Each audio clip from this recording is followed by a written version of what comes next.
day, and it came out really, I think Ian Rappaport came out with this on Twitter maybe earlier on, like early this morning, saying basically talks between teams and DeAndre Hopkins are ramping up. So, I mean, there's one thing that comes. I mean, what are your top three teams that could be most suitable for DeAndre Hopkins? One thing you've got to take into consideration is in 2023, Hopkins will earn a base salary of $19 million, and then his cap hit will be $30 million and a dead cap value of $22 million. So his contract would have to be restructured. No team can actually take that. But what are your top three teams? Okay, well, obviously, I'll start off by saying us, the Carolina Panthers. Yeah. Would be a team. Second, I would say would be the Houston Texans, especially since they just traded Brandon Cooks.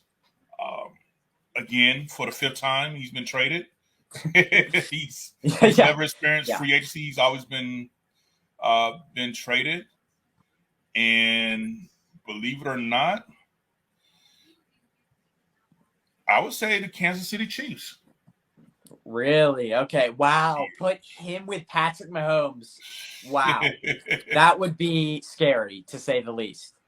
I kind of tend to agree with that. I mean, my thing is like Patriots are a big one because I don't know if you would necessarily want to go there, but it's not really your choice. I don't think he has a no trade clause in his contract. Right. Patriots are a team that have needed receivers for years, and I think that's an obvious one. I think I'll throw out another name, Panthers. I think Sean Payton, there's really none of the... You mean Broncos? Broncos? Yeah. You said Sean Payton. Okay. You said Panthers. My bad. Yeah. But I'd say probably Broncos. Sean Payton, you look when he was with the Saints, he had Michael Thomas. He's never really had not a number one receiver while with the Saints. So I think Broncos have to be another one there as well. So obviously I'd have to agree with you on the Panthers there.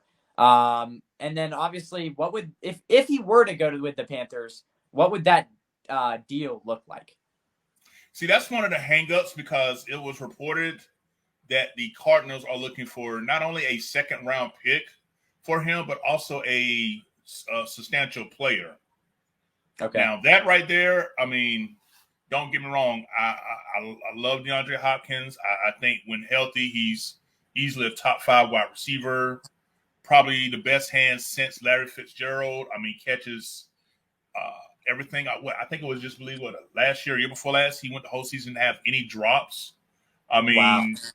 Definitely, but the last couple of years he kind of been banged up a little bit. He's 30. Yeah, I feel like that's asking a lot with those terms. Not only that we got to rework this contract, but that you want not only a high pick, but you also want a player as well. I think that's asking a lot because with that same second round pick, like we were discussing earlier, we could go and get us a young talented wide receiver that can go get it.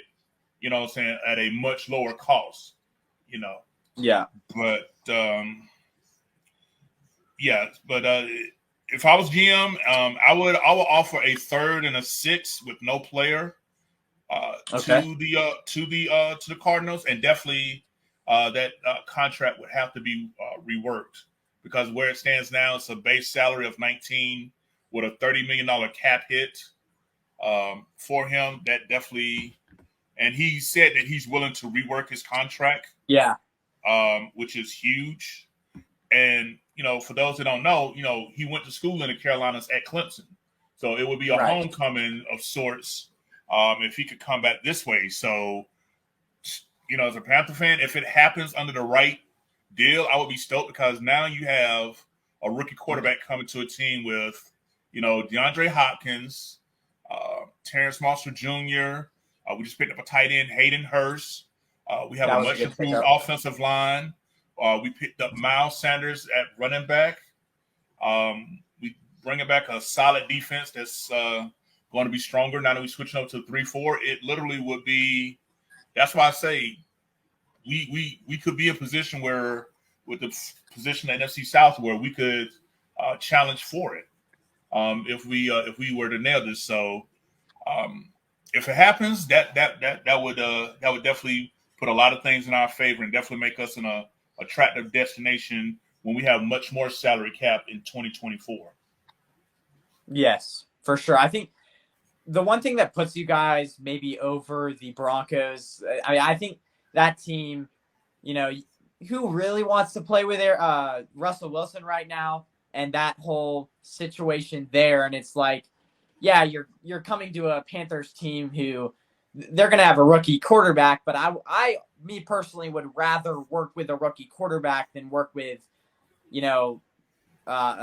organization that has a lot more pressure on it to perform. I mean, so I think if you're DeAndre Hopkins, yeah, you would go there. And then the Patriots is just like, how much work would DeAndre Hopkins actually get? Because, I mean, Mac Jones isn't necessarily a downfield thrower there, and they like to run the ball a lot. So, yeah, I mean, I think the Panthers would be the desired destination if you're DeAndre Hopkins, looking at the other teams that could get him as well. So, yeah, and another thing that's a knock against the Patriots, who's going to be their offense coordinator? Because they essentially was offense coordinator by committee last year.